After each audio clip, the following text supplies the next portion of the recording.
আলোচনার বিষয় রমাদান। রমাদান মাস সম্পর্কে আলোচনা করতে গিয়ে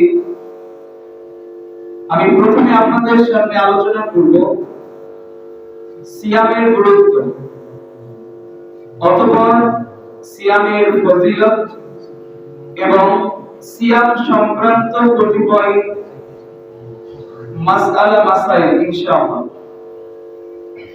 সিয়াম আলোচনায় এই কয়েকটি আলোচনা করার চেষ্টা করব ইনশাআল্লাহ।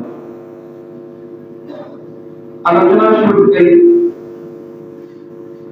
আমরা দোয়া করি আমাদের নতুন শাসকের জন্য, যাকে আল্লাহ তাআলা পছন্দ করে বাছাই করেছেন। আমরা তার জন্য পরেও দোয়া করব, খুতবার শুরুতেও তার জন্য দোয়া করি আল্লাহ তাআলা যেন তাকে ইসলামের বিধিবিধান অনুযায়ী ন্যায় পরায়ণতার সহিত সঠিকভাবে দেশ